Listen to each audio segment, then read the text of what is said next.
Back from a long holiday weekend. I hope that you all got a chance to really enjoy yourselves. It was beautiful weather. It was just such a joyous time to be outside again.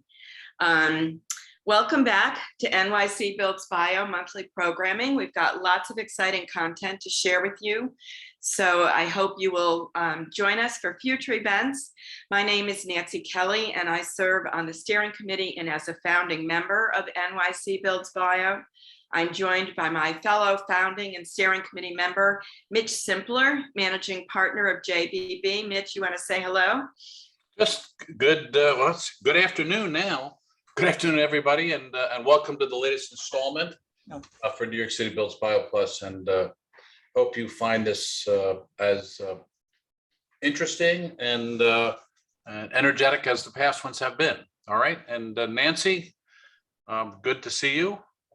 Good to see a lot of faces actually and names on the screen. So welcome back, everybody. And with that, I will turn it back to you. Thank you, Mitch.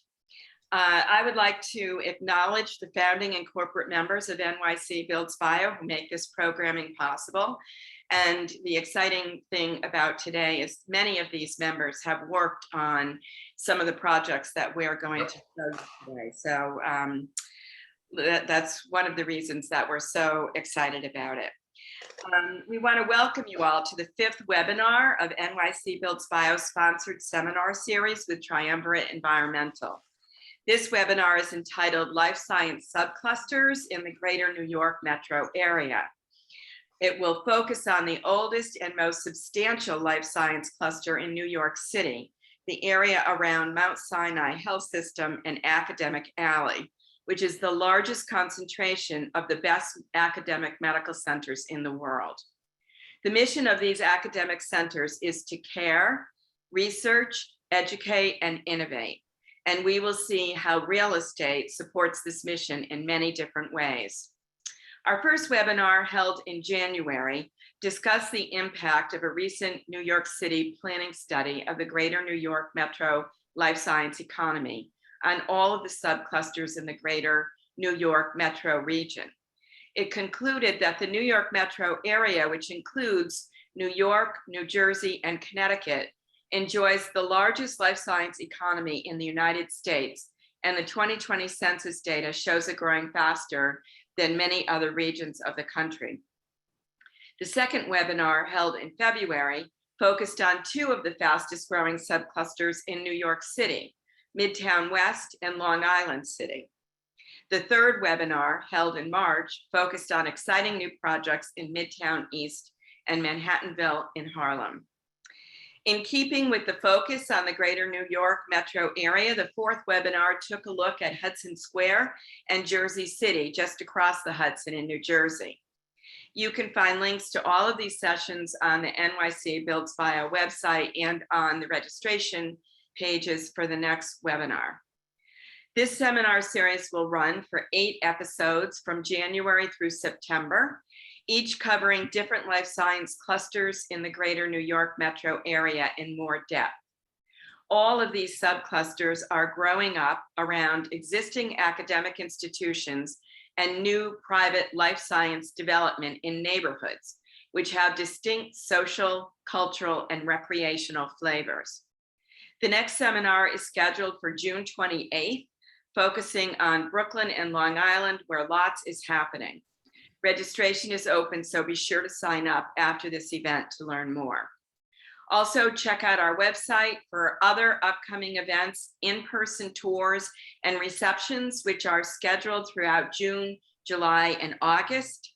We're excited about the inaugural Philly Builds Bio Symposium at the Union League of Philadelphia on September 13th, and the 2022 NYC Builds Bio Symposium at the Time Center on November 1st.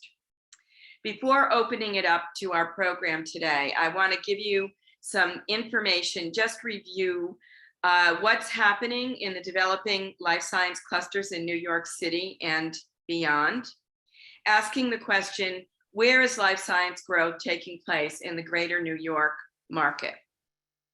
Next slide. Well, just as happened in Cambridge, Mass, over the course of the development of their life science cluster, A number of subclusters are developing around academic hubs in Manhattan, flanked by 2 ground-up development opportunities in live, work, play environment for millions of square feet of commercial life science space in Long Island City and Jersey City. Next slide. The East Side corridor, consisting of Mount Sinai, Academic Alley, you can see that right at the top, those 2 yellow bubbles there, Long Island City, Midtown East, Brooklyn, Long Island, and Hudson Square, which is the nexus between the east and west sides of Manhattan. The West Side corridor, next slide, which stretches from the Bronx Hutchinson Metro Center down to Columbia Presbyterian in the north, then through Manhattanville, Midtown West, Hudson Square, and on to Jersey City. Today, we will learn about Mount Sinai and Academic Alley, where, as I said, the largest academic medical centers are advancing their mission for care, research, education, and innovation through exciting new projects. For those institutions that could not participate today, I will share with you content from some of our past programs to illustrate the scale of their efforts. To discuss the other exciting projects, we have Jay Moore, Executive Vice President, Chief Financial and Business Officer of the New York Blood Center, Peter Schubert, partner of Ennead Architects, who is designing the newest facility for the Blood Center, Lisa Plasenica, Senior Managing Director, Center for Technology Licensing at Cornell University and Weill Cornell Medical Center, and Jahan Ali, Director, BioVenture Entrepreneurship Lab. Before I turn it over to Triumvirate Environmental, I want to share a few administrative details. We have nearly 200 people registered for the webinar today, so please keep your cameras and microphones off during the presentation. There is a program and PowerPoint highlighting the sponsors, speakers, and content for the meeting.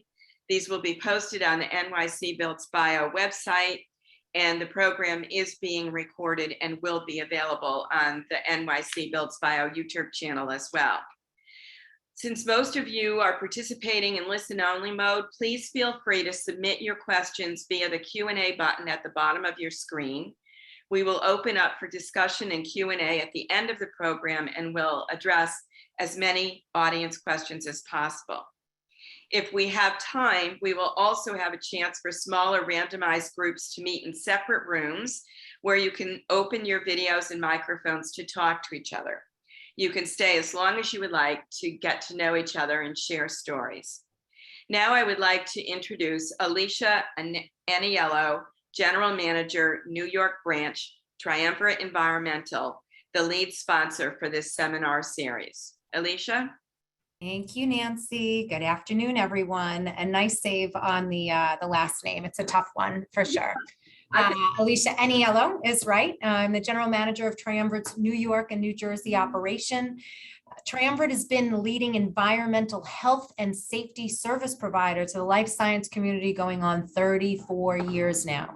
From laboratory moves to regulatory setup, permitting and on-site support, including waste disposal, we've partnered with hundreds of life science companies across the country and helped them grow safely from their early stages in incubator spaces through to production and manufacturing spaces.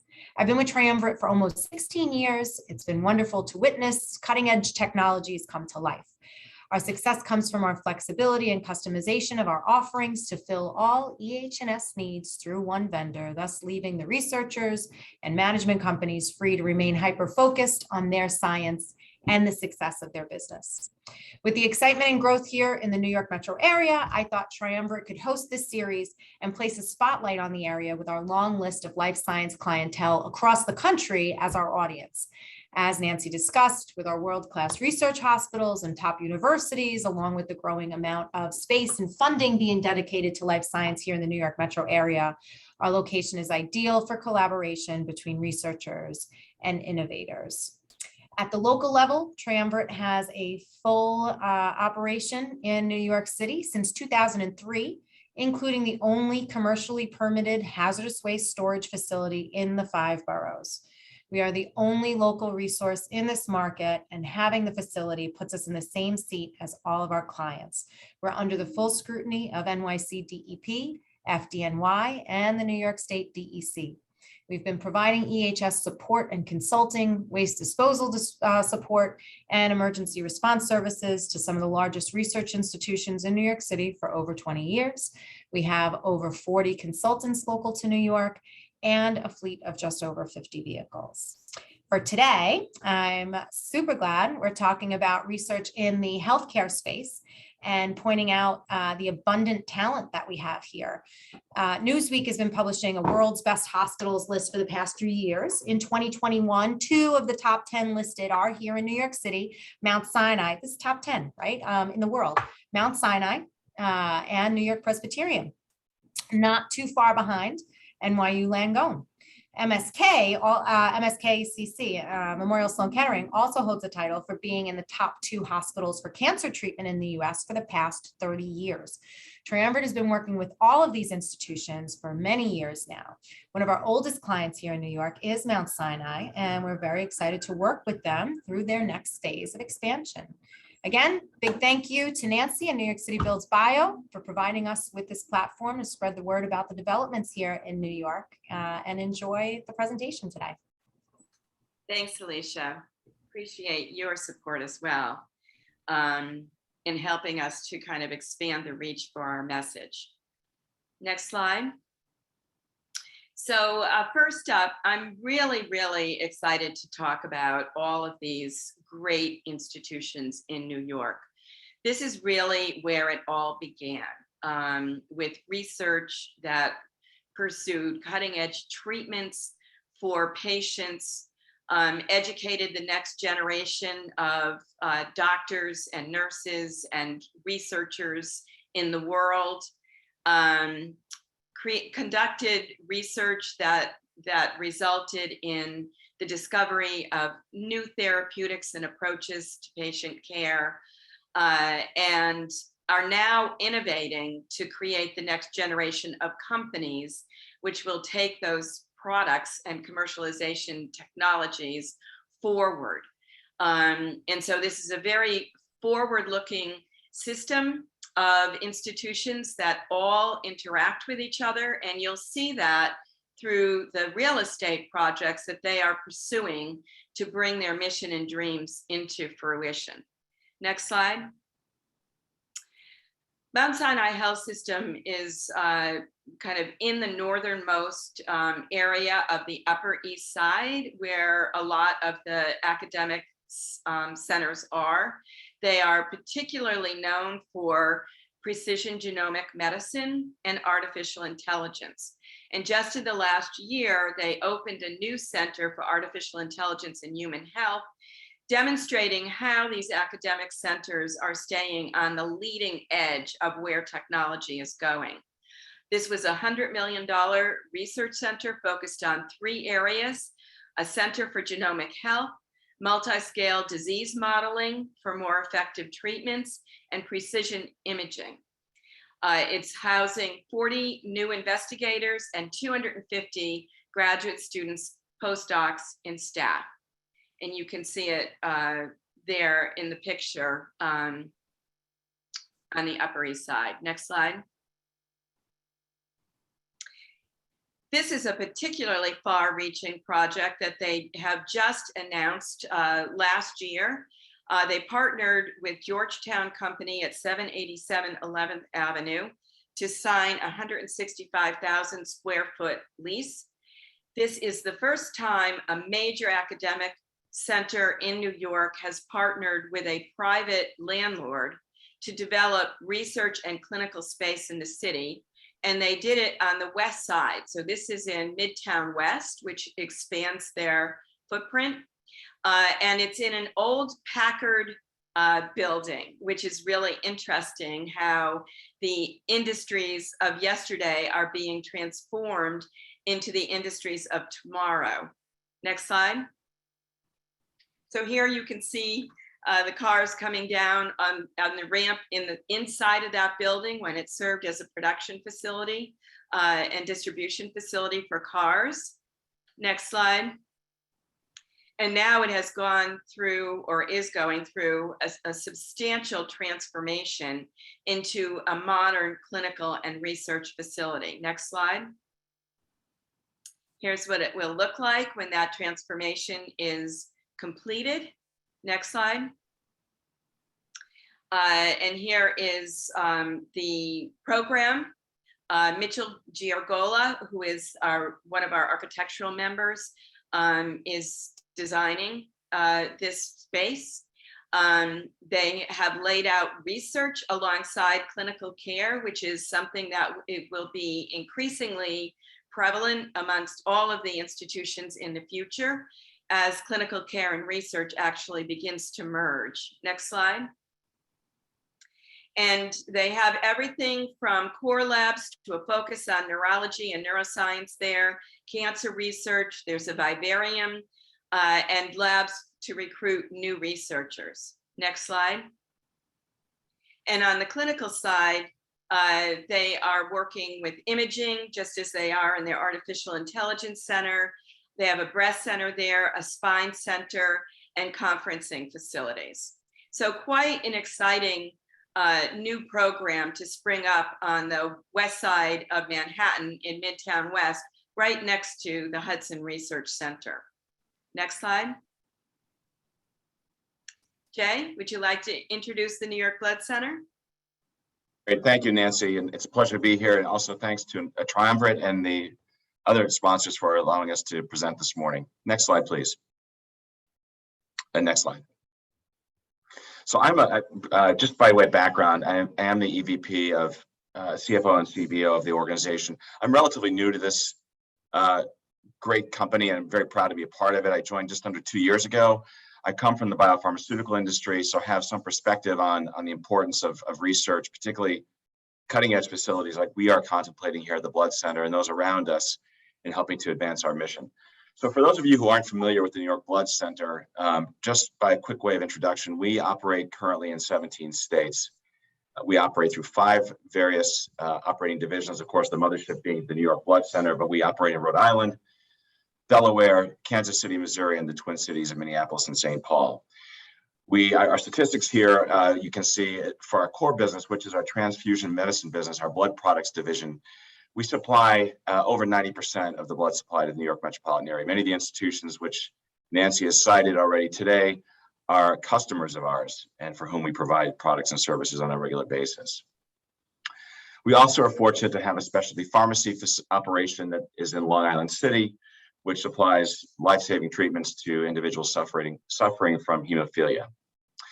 But in addition to our lab operations business, there are 2 other components of our innovation platform that I'd like to share with you. Comprehensive Cell Solutions is a long-standing entity within the Blood Center that collects and manufactures cellular therapies for advanced cancer therapeutics. And although we have been doing this for now more than 20 years, working with both hospitals as well as biopharmaceutical partners, we are redoubling our efforts and our resources in this area. This is a high growth area for the industry. As you might be familiar, cell and gene therapies are really on the cutting edge of treatments, not only for cancer therapeutics, but also for autoimmune diseases and rare diseases as well. So we have, for example, currently on the Upper East Side, 2 GMP clean rooms, clean suites that manufacture for some of the world's largest biopharmaceutical companies. And we continue to drive and invest in this business, and we'll do so going forward. And then the last leg of the stool from an innovation perspective is our Kimball Research Institute. And this is, at least to our estimation, one of the largest preeminent blood research organizations, as well as cell therapy research organizations in the country. And this has been around now for about 25 years. We house 16 principal investigators and additional researchers, principally on our Upper East Side facility at 67th Street, but elsewhere as well. And the focus of our researchers there is on cell therapies, regenerative medicine, non-malignant hematologic disorders, and others. And our researchers receive roughly $15 to $20 million in NIH funding every year to pursue their mission, as well as about $25 million in funding from the Blood Center every year to help support that initiative. Next slide, please. Some of our most notable accomplishments for which we're most proud, I'll start with there on the upper right side is the first stem cell product approved by the FDA called Hemacord. This is sourced from our cord blood bank, the National Cord Blood Program, which resides in Long Island City. We transplant today over 100 patients a year who suffer from advanced leukemias. At one point, we were transplanting over 500 a year, and increasingly this resource of stem cell products are being used as manufacturing starting material for cellular therapies, like I described previously.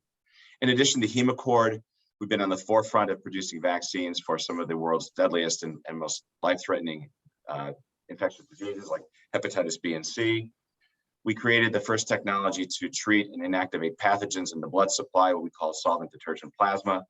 And the benefit of that particular technology and the proceeds from licensing agreements created the hallmark of our endowment, which we currently use today to help advance our research. And I've listed a few other notable accomplishments there that have come from our research institute on the Upper East Side. Next slide, please. But without the platform, the real estate platform specifically to support our initiative, we wouldn't be able to accomplish what we've done so far and hope to do in the future. So again, for those of you who aren't familiar with our organization, we operate 66 assets, real estate assets across the entire enterprise. And you can see them here on this map as they've lined up, quite nicely with our various operating divisions. It comprises about 1 million square feet overall, and they support the mission that we have. So the research mission for sure, but they are most of our real estate portfolio is the touch point in our interface between our organization and the communities we serve. Our donors access our donor centers and retail settings, also through mobile drives, but largely in a retail setting. We collect blood and cellular therapies in these locations, and we process and distribute blood products for our community hospitals and academic partners. So you get a sense here, I think, in this particular slide for the breadth and depth of our portfolio beyond New York City. Next slide, please. We have 3 projects I'd like to describe to you today that are taking place currently in the Metro New York area. And they are really just a few of what we're doing as an enterprise. We have large real estate development projects going on elsewhere, but for this audience, I thought I would focus on these particular projects. So most of you, I think, are familiar with, at least if you hadn't been reading the newspapers the last year, you probably would have heard about the New York Blood Center and our real estate project on the Upper East Side. We are currently operating in a 1930s vintage automotive trade school on 67th Street between 2nd and 1st Avenues. And the facility has been a part of our portfolio since the early 60s. And we've retrofitted that particular building with the labs I described to you earlier. But we have outgrown this both physically, but also from a technical perspective, and have partnered now with Longfellow Real Estate Partners, as well as NEOD, and Peter Schubert is here and will talk more about the programming of this project in just a moment. But we will be redeveloping the Center East project into a state-of-the-art 12 or 13-story building on the same property that where we currently reside. And this is an exciting one for us because it will incorporate a number of different features. Lab space, of course, it will serve as an incubator for startup biotech companies at all stages of development, from early preclinical all the way to more mature advanced clinical stages. A core facility, it will house a vivarium and offer a community space for us to interface with the community around us. We are proximal to the rest of the ecosystem, which Nancy described earlier, and we're proud to be partners in many cases with the institutions around us. And of course, this project will create jobs, both union jobs, well-paying union jobs, but also be an incubator for STEM students who are coming up through high school, but also through college and undergraduate curricula. And we will be proud to offer both full-time jobs, but as well as many internships and practicums over the course of the student's career time. I should add, Jay, that we had a webinar last fall which highlighted the New York Blood Center and many of your programs and your partners. Yes.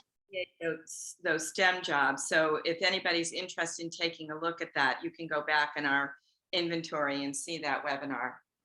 Great, thank you for that. And I'll ask Peter to comment on the programming in just a second. But and of course, we know this will have substantial economic benefit to the city, particularly at this critical time. Next slide, please. So in addition to the Center East project, we have two other smaller but important efforts underway at the moment. The first is a facility that we've leased recently, late last year, the former Avon headquarters in Rye, New York. And this is a first for the Blood Center because it will be the first time in which we co-locate a lot of our key operating functions around Metro New York onto one campus. Currently, we operate in 5 distinct locations. The Center East location we described earlier, that is largely executive and research functions. We have a facility in Long Island City, which houses the cord blood program I mentioned earlier, but also a major component lab for manufacturing blood products. Westbury, Long Island, another manufacturing facility. The upper Hudson Valley in Elmsford, New York, is a medical programs and services facility, and then also one in New Brunswick, New Jersey. This will be the first time we are operating together as one organization on an 18-acre campus right at the intersections of I-95 and I-287, as well as the Metro North corridor. So we're very excited about this facility, about 200,000 square feet, multi-use. Our landlord is George Comfort, or Peter Duncan, for those of you who know George Comfort and Son. And we hope this project it's in design phase now, and we expect that this will be open sometime in the first quarter of 2025. I'll come back to the timeline in a moment. Importantly, it will also house our laboratories on a swing basis, moving from Center East to Rye, and then ultimately we'll move back into Center East upon the completion of that facility. So this gives you a sense of kind of the movement of what's happening around the Metro New York area. The second, although much, much smaller in scale, is our Brooklyn Donor Center. And the reason I highlight this one is it's 5,000 square feet, but we are going through a significant rebranding exercise at the New York Blood Center. And so this facility, although it's rather large for a typical donor center, 5,000 square feet, that's on the larger end for us.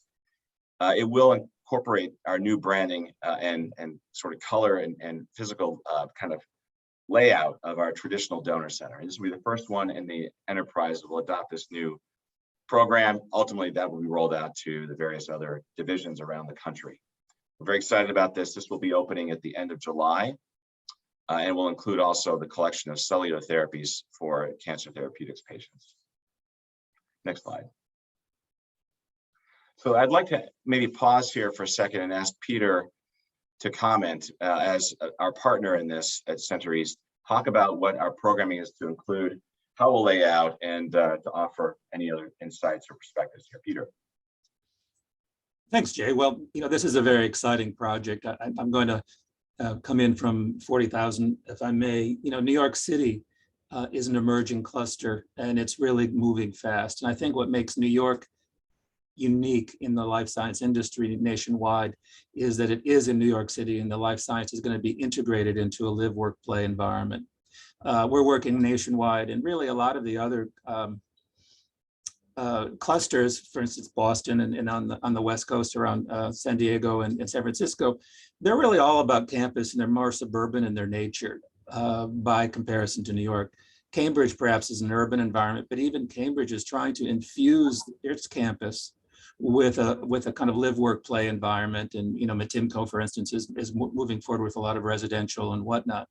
But if you start there, in terms of all these life centers nationwide are really more about sort of more separate life science communities, New York is the only one that's going to really provide the kind of amenity package inherent in a site by site.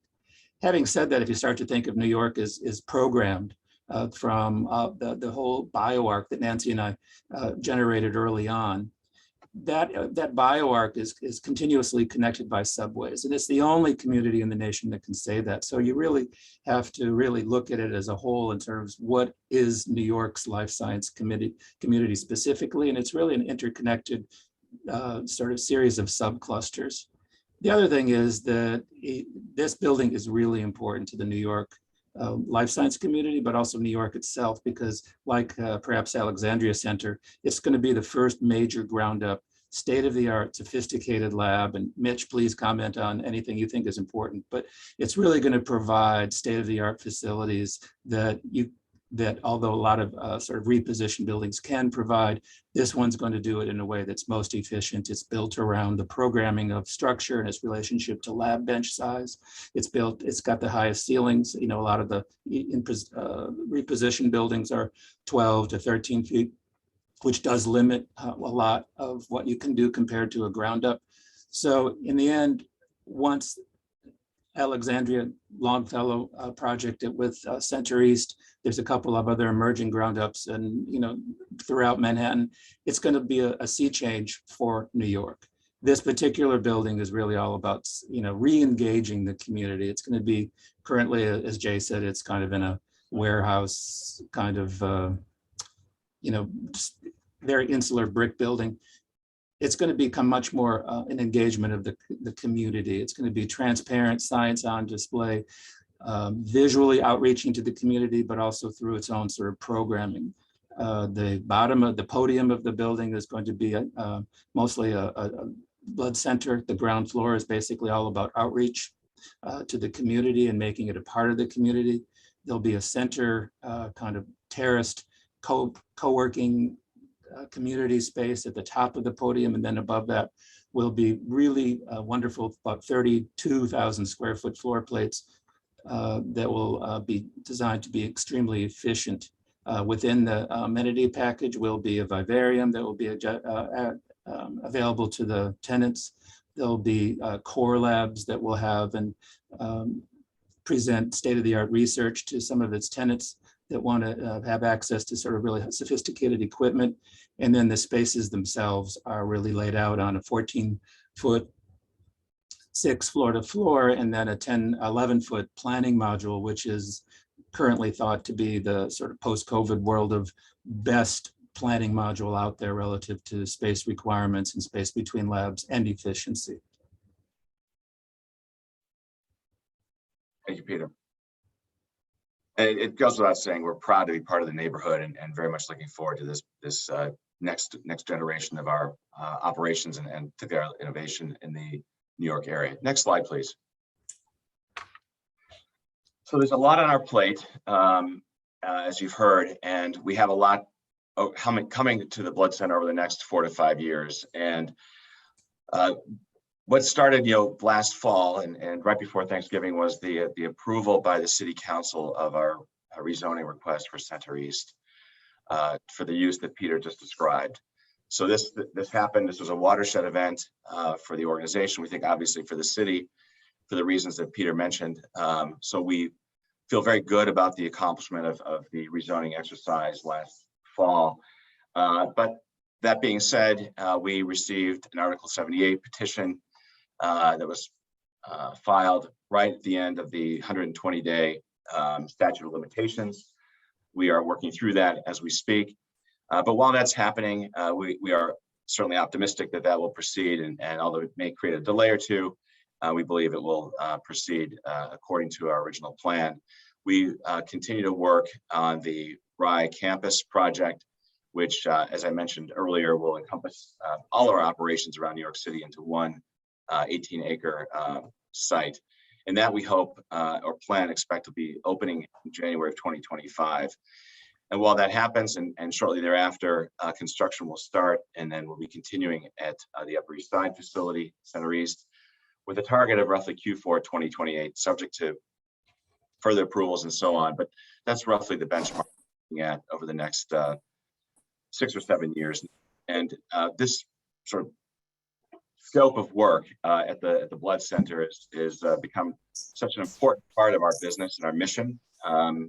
We've decided to feed and actually bring on new leadership and a new chief real estate officer to help drive a lot of this exercise. So it's these projects. So it's an important part of what we're doing, and I want to thank you all for your time this afternoon. Thank you. Thank you, Jay. What an exciting vision, and just amazing the way that the Blood Center has really expanded across the country. So seeing Center East actually go up. Next slide. So another institution on the Upper East Side is the Hospital for Special Surgery. Next slide. And they are also pursuing their mission through an expansion of their real estate. As Alicia said, many of our hospitals are the world's leading hospitals, and Hospital for Special Surgery is ranked #1 in orthopedics for 12 years in a row by US News and World Report. They also launched a very innovative program called HSS Perform in 2021, which offers a one-stop shop for musculoskeletal needs. I wasn't aware of this, but chronic pain from back and other areas of the body are one of the tallest healthcare problems that we face. And so Hospital for Special Surgery is an expert in helping to alleviate that pain. They have locations throughout New York City and Manhattan, Brooklyn, Queens, Long Island, Westchester, New Jersey, Connecticut, and now Florida. And their main campus is in the heart of Academic Alley at 535 East 70th Street. But they have just announced plans to expand, which will include a new 12-story, 94,000 square foot tower rising over the FDR Drive, much like their neighbor Rockefeller created their campus over the FDR Drive several years ago. And we'll have some photos of that in a minute. But they will be adding inpatient units and recovery floors, and they have raised $130 million in philanthropic donations to do it. So again, we see this close interplay between the advancement of science, research, and healthcare, and the need for the facilities that will accommodate those new approaches as you move forward into the future. And all of these are state-of-the-art facilities. And also what's interesting, as Jay was just alluding to, is that many of the academic centers are taking old buildings that were used for other kinds of things, vocational ed, car manufacturing and distribution, you name it, printing, and they are transforming them into 22nd century research facilities. Next slide. Now I'd like to introduce Lisa to talk to us about Weill Cornell Medicine Enterprise Innovation, which is relatively recent. Hi, Nancy. Thank you for having me today. It's interesting. I've never heard the term academic alley before, but I've realized that 20 years that I've lived in New York, I've either lived, learned, worked, or played within academic alley. Starting with my PhD work at Weill Cornell, and then spending multiple years at Memorial Sloan Kettering Cancer Center and the Mount Sinai Health System on the business development side. And now I'm back at Weill Cornell Medicine. So it's been amazing just to watch the physical transformation of York Avenue between, 63rd Street and 70th Street. But we're also taking advantage of, these new buildings with new researchers that have come in and re-envisioned how we're going to approach innovation and entrepreneurship for the Weill Cornell Medicine campus. Next slide, please. Next slide. So Weill Cornell Medicine is the medical campus or medical college of Cornell University.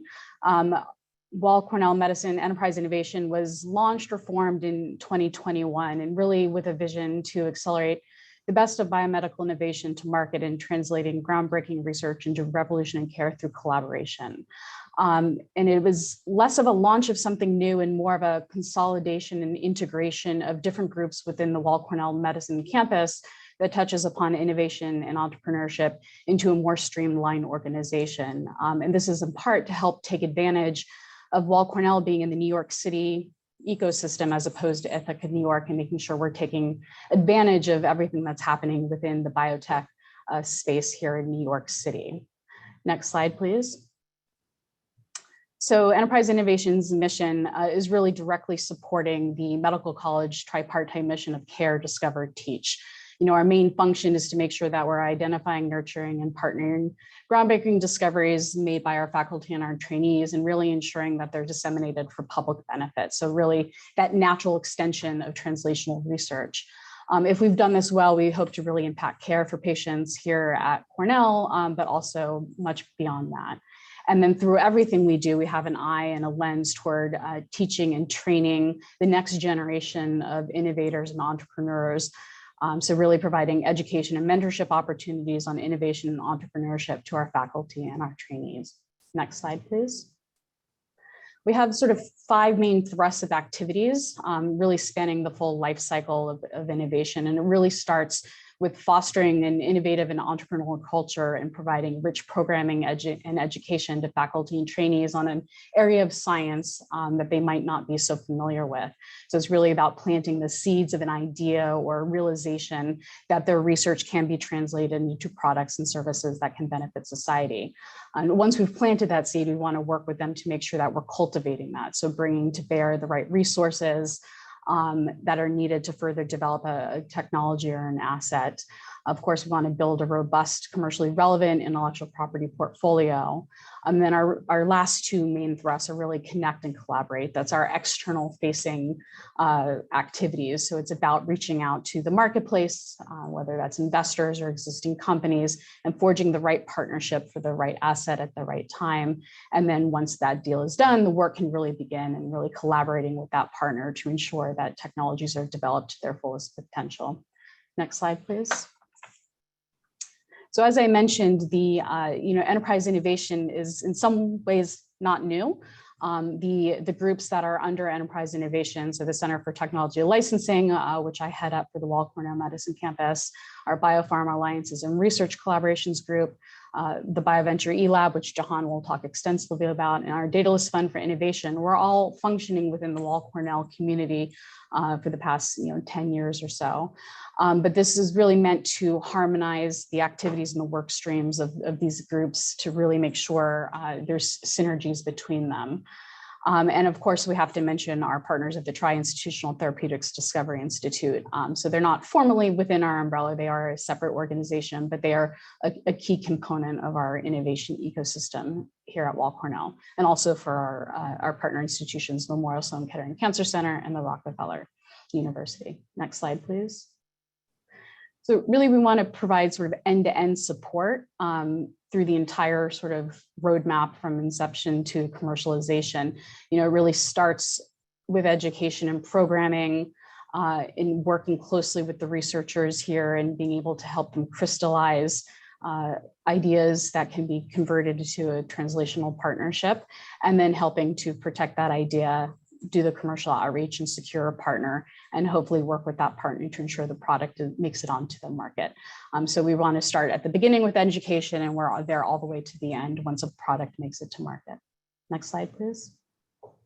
Our partners from TDI were not able to join today, so I'd be remiss if I didn't just mention how important they are to the ecosystem here on the Upper East Side in Academic Alley. They are a multi-institution drug development engine. It's a partnership between Memorial Sloan Kettering Cancer Center, the Rockefeller University, Weill Cornell Medicine, along with Takeda and Bridge Medicines. Next slide, please.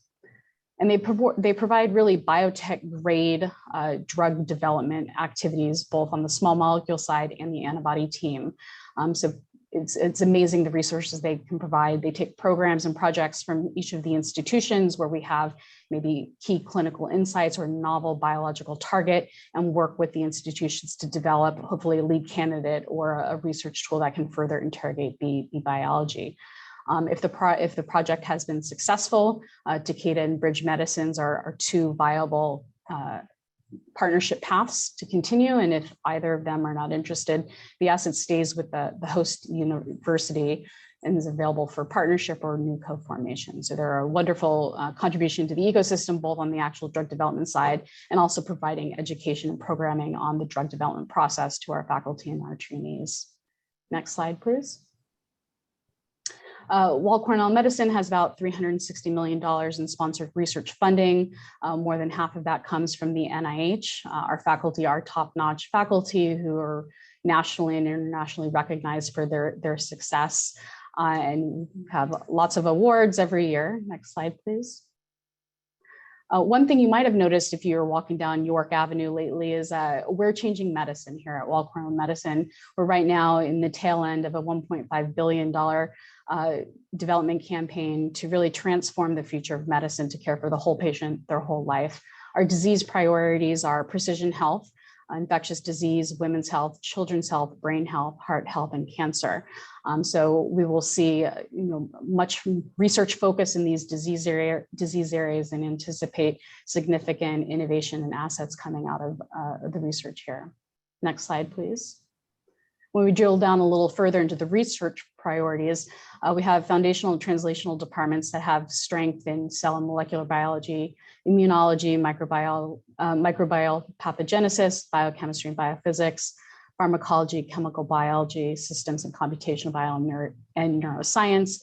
And we're applying that in our research centers and our clinical science groups and focusing on metabolism, nutrition, lifespan research, and the Meyer Cancer Center. And underlaid and overlaid through all of this is a renewed focus on precision medicine through our systems and computational biomedicine and the establishment of a biomedical and informatics clinical department to really kind of elucidate key underpinnings of diseases and applying those to development of solutions to the diseases.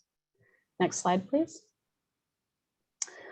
We have a robust intellectual property portfolio. About half of our portfolio is what we would categorize as a therapeutic. So whether that's a small molecule, a biologic, a gene therapy, or a target. And the rest is fairly evenly spread between research tools, devices, diagnostics, and digital health.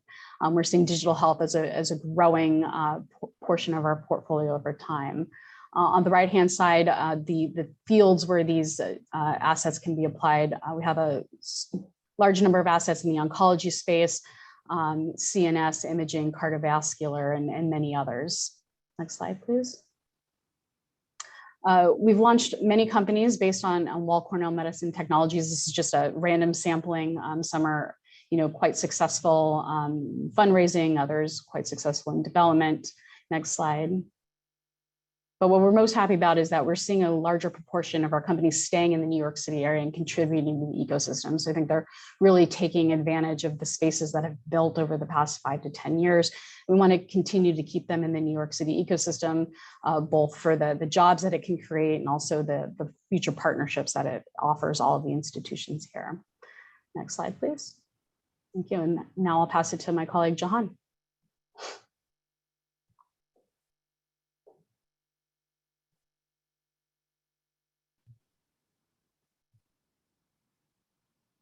Nancy?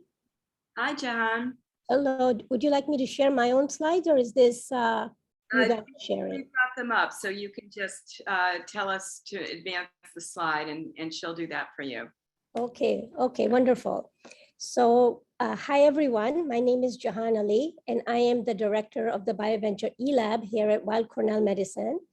I'd like to thank Nancy and the New York Builds Bio for inviting me. Thank you very much. And to Triumvirate for sponsoring these events.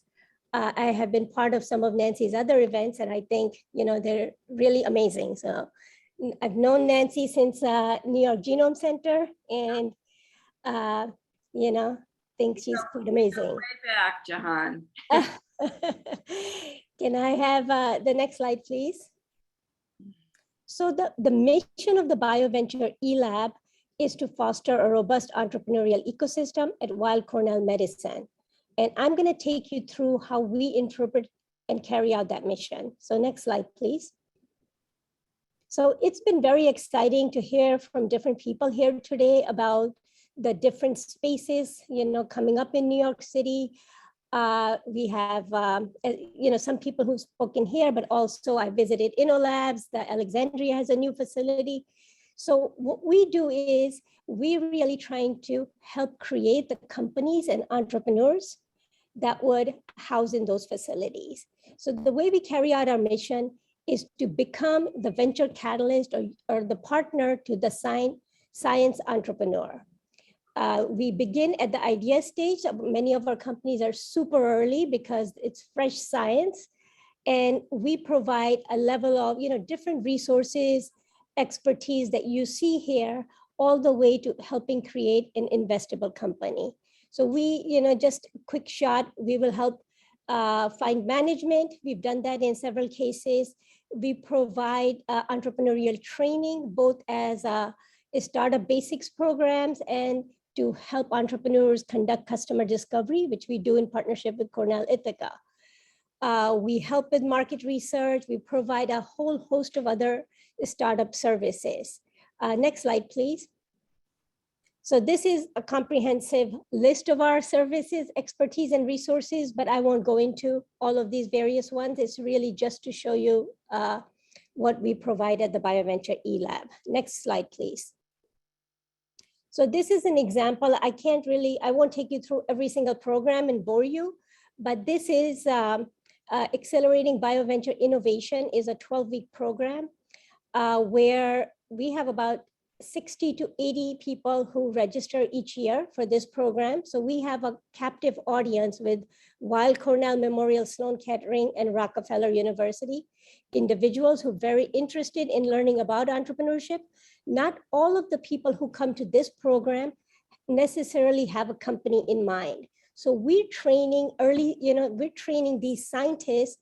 They may be postdoc, they may be grad students, but we're training them kind of in the commercialization. How do you commercialize a technology as a startup? So over the 12 weeks, we have subject matter experts. Each week we cover a different aspect of the business plan.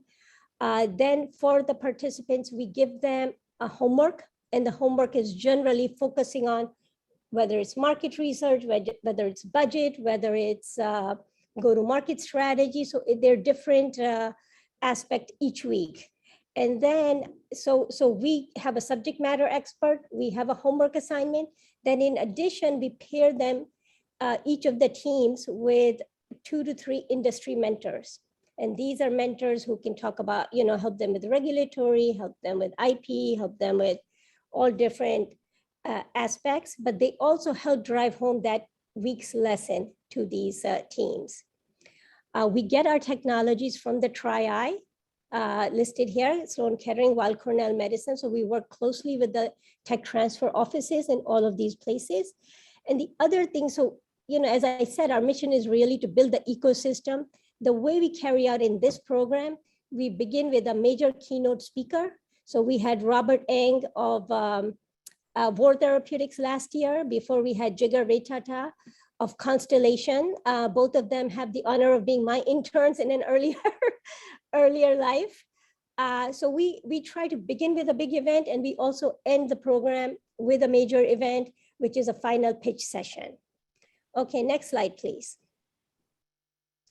So since we are helping create companies for these spaces that you guys are working on, but really no one can take any space without money. So we're helping create companies. We also launched a half-day partnering conference called Invest Connect. And at the Invest Connect, we invite our teams, all of our startup teams, even if they have Weill Cornell IP license like 3 years ago. We just include everybody, and we're able to bring venture capitalists in, and it helps our companies, even if they're a little bit later stage down the road. So we're able to, in an afternoon, earlier this year in January, mediate 52 one-on-one investor meetings. These are 30-minute meetings. We guide the teams on how to conduct them. And really, the end goal is to help launch companies, to help get investment into companies. But the other soft goal is to start to build those relationships. So, in my different roles, when I was at the partnership fund, et cetera, you'd always hear, oh, how in San Francisco, you could walk down the street and you run into a VC, or how in Boston, you could do that in Cambridge.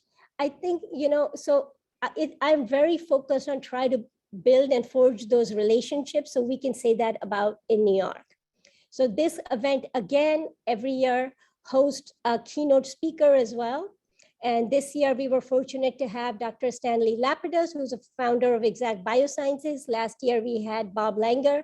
So we also try to really get a deep reach into the expertise and high profile individuals and bring them to Weill Cornell.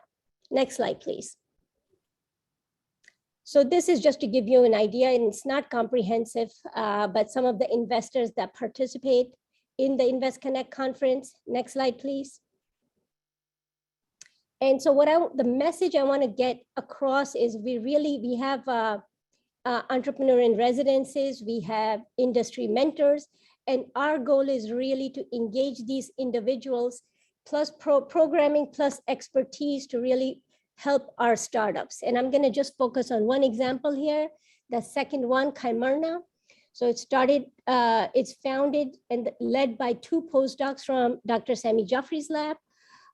We helped our EIR work very closely with the teams to help them with some templates, etc. We helped secure a lab space because they had gotten a SBIR funding, but they had no lab space. And even though we talk about now that there's a lot of lab space in New York City, if you don't have venture funding, if you have just SBIR funding, believe me, it is not easy. So we really leveraged our connections with J Labs, Alexandria Launch Labs, and now they are in the Columbia Alexandria Launch Lab space. In addition, we work with, which I'm going to talk about shortly, the value that we provide to different companies. So Chimerna was able to take advantage of a program that we do with Weill Cornell's executive MBA program, where there's like 7 executives from healthcare who worked on a project for them. So these are just different ways to kind of reduce the friction that exists for these companies with not a lot of money. Next slide, please. So another unmet need, we're all about trying to find unmet needs in our ecosystem. So of course, I think everybody's familiar with this at this point, that women raise really a small percentage of venture funding for various reasons. It's relationships, it's how women may be perceived, etc. So we started a 12-month long program. It's called Women Founders Initiative. We have 3 amazing advisors to the program, including Jennifer Goldstein of Silicon Valley Bank, Monica Tochi of MediTrial, it's a regulatory firm, and Sapna Daly, who's a board member at a number of different biotech companies. And each month, we only meet once a month. We're meeting tomorrow, this month. And we have an invited speaker. The speaker talks about, either a leadership topic or a practical, tactical topic. So tomorrow's session is on project management, but others that we have done include how do you create a personal board of directors, how do you deal with certain situations, how do you negotiate. We had a mock negotiation a few months ago. And in addition to that, we've kind of put together a website as a resource for women entrepreneurs. It has names of investors and other accelerators that are available to women. And last but not least, we also last year partnered with Amplify Her Ventures. It's a VC firm that only invests in women in C-level, and ran a competition, and IntelliHealth, a company in our ecosystem, was the winner. Next slide. Similarly, we realized there were a lot of clinicians in our ecosystem with ideas that they came from their workflow, and yet they had no engineering or that type of expertise to make those ideas come to fruition. So we have at this point an entrepreneur in residence who's a mechanical engineer. He's worked at medtech companies, and he's able to help them create, this beautiful 3D structures.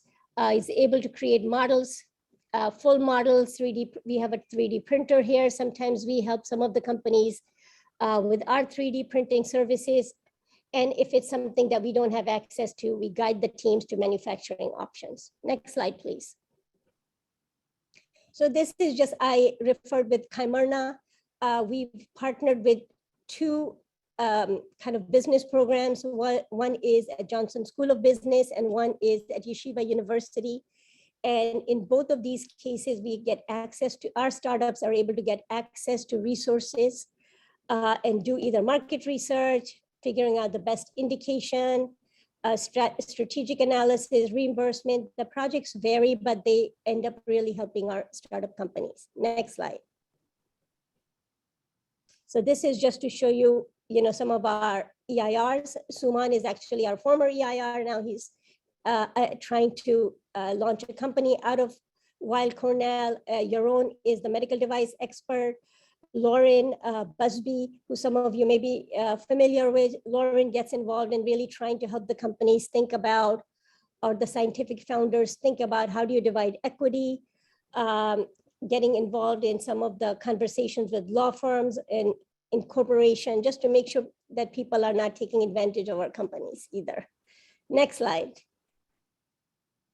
So this is just some metrics. I thought it would be nice to end with that. So one of the metrics that we've definitely made a difference on is the number of companies in our ecosystem now applying for the non-dilutive funding through the SBIR STTR program. And our companies have raised over $331 million. But the reason for this star is that if I took out 2 of the companies, that number goes down significantly. So I don't want to exaggerate to say that, we're raising hundreds of millions of dollars. Most of the companies are early, and, it's about creating that ecosystem so more of them can get investment. We help launch about 8 to 11 companies each year. This number may be different from Lisa's number because when we're launching these companies, they may not have done a license with CTL. Over 2,000 people attend our events each year, and we are a referral partner to a number of other accelerators as well as incubators. I just named a few. Next slide. This is just some of the companies we're helping catalyze. Next slide. And this is just, we couldn't do without investors, industry partners, as well as service providers, and of course, the rich, the number of Cornell alumni who are super engaged with us. So thank you, everyone. I think that's my last slide.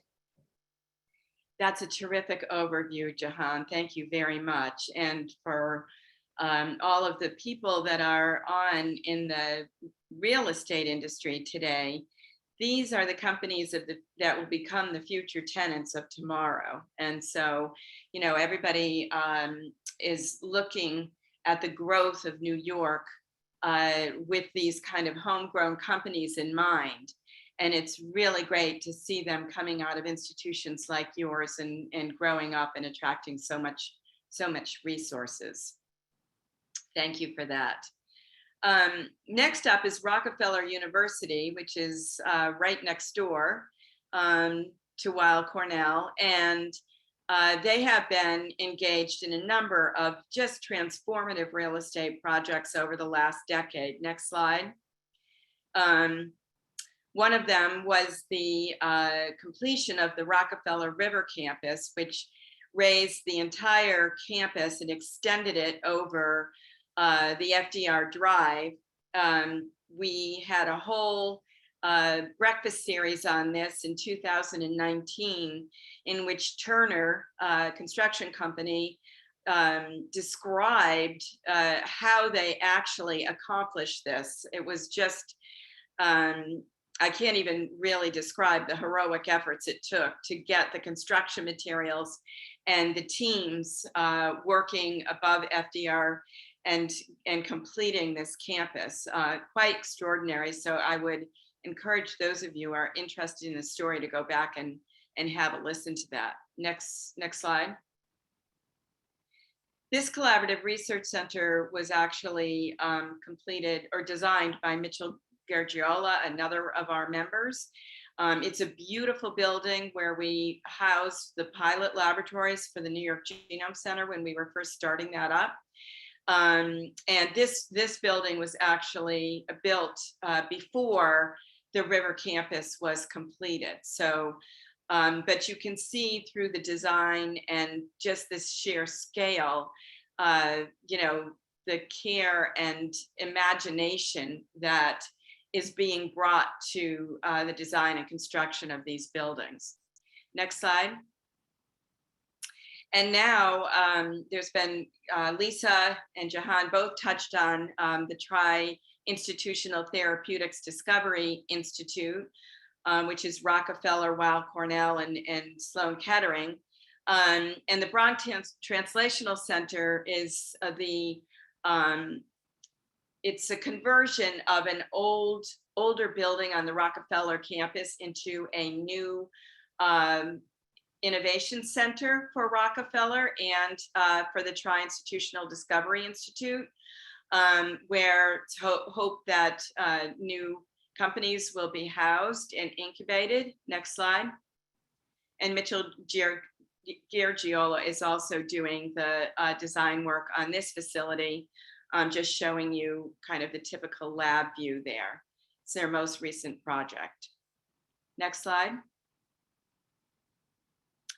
Memorial Sloan Kettering Cancer Center has been building facilities furiously over the last several years. Next slide. Right now, they've just announced a new tower, a 31-story pavilion, which will house 200 beds, 28 operating and procedure suites, as well as advanced technologies like robotics and digital infrastructure. It will be connected via a bridge to their main hospital building, and it's expected to be completed by 2030. Next slide.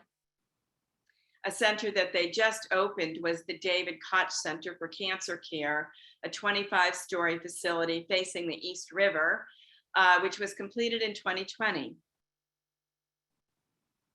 Next slide.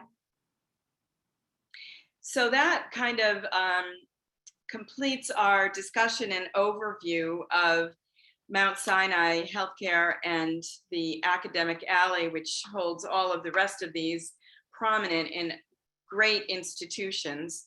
It's been a lot of fun to learn more about them. I encourage you to tune in to the next webinar in this series, which will be held on June 28th, and where we'll look at some of the incubator facilities in Brooklyn and some of the great institutions and scientific federal laboratories on Long Island.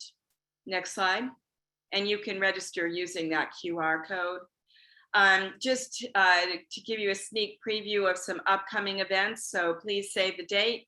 In June, on the 21st, Commercial Observer is having their Life Science Forum, which will look at a number of cities and the proliferation of life sciences across the country. On July 19th, we will have a tour and reception in person at the Manhattan Factory District, sponsored by Safety Partners. July 26th, as I just mentioned, will be, that will be the next webinar series focusing on the Hutchinson Metro Center in the Bronx and Westchester. And then in August, we will also have an in-person tour and reception at the CUNY Advanced Science Center in Harlem. We have more programming that is scheduled for September, October, and November, which we will announce in the coming months. Next slide. But please put the 2 upcoming symposium dates on your calendar. These are both in-person events. We'll have our inaugural Philly Builds Bio Symposium on September 13th. And of course, our continuing NYC Builds Bio on November 1st at the Time Center. Are there any questions or any topics that someone might like to discuss before we drop into discussion rooms?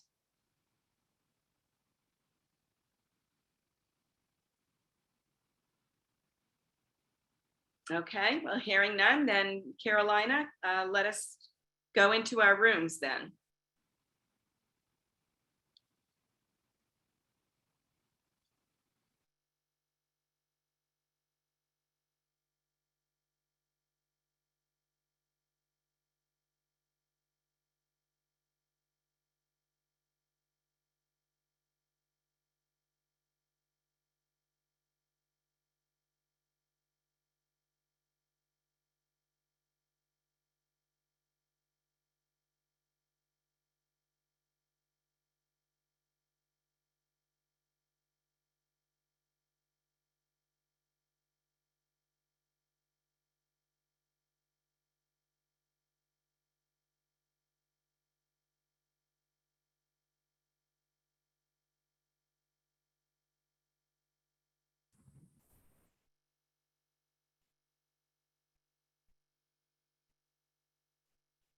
Carolina, can you